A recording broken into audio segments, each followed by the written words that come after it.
Muse by Rabindranath Tagore.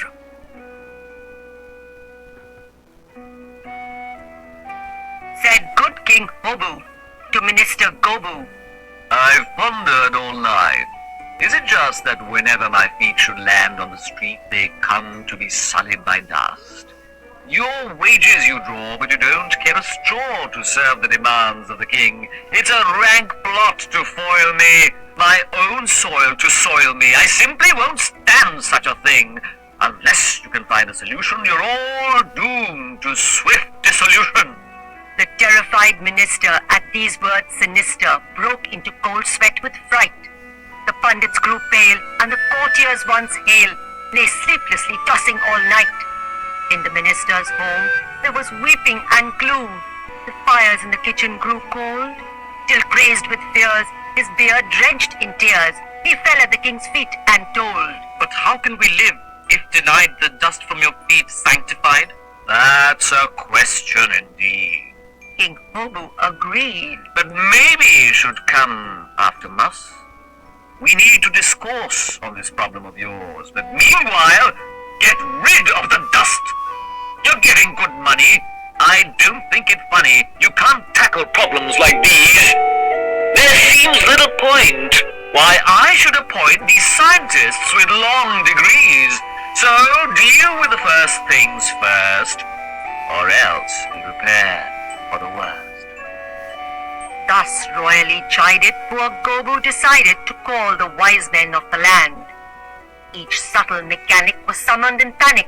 They studied and brooded and scanned. With spectacles perched on the nose, they researched as they took 19 barrels of snuff.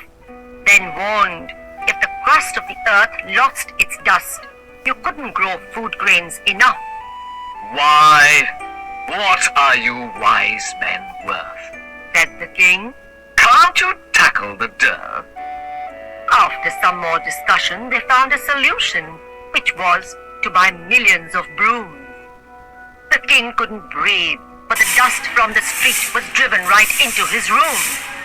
The people that passed were blinded with dust. They coughed and they sneezed in a daze. The dust floated down and wailed all the town. The sun disappeared in the haze. The king remarked, now really saw. To clear the dust, they've added more. So to douse down the earth and settle the dirt, some 2 million watermen came.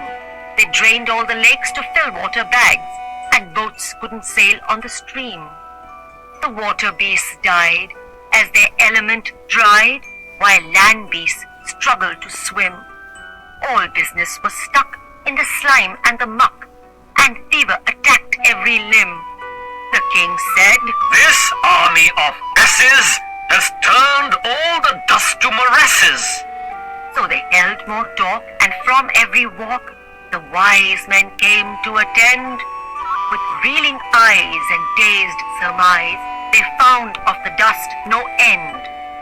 One man had a thought to lay out cloth, or cover the land with mats, or day and night to shut up tight the chamber where the king sat. If they kept him enclosed all the time, his feet couldn't land in the grime. Said the king, That's neat.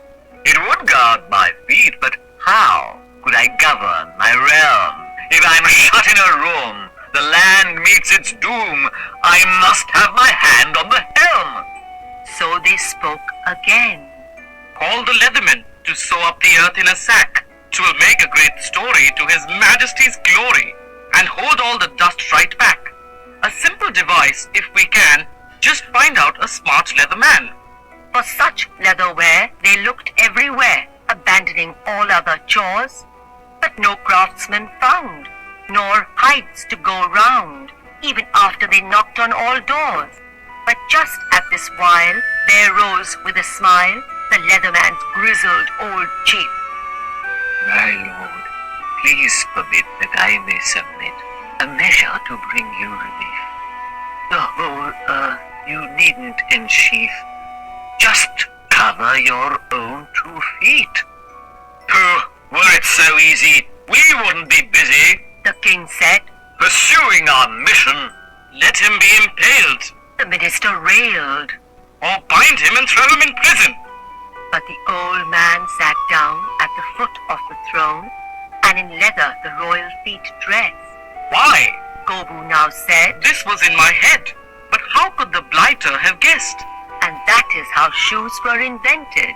The earth saved, and Gobu contented.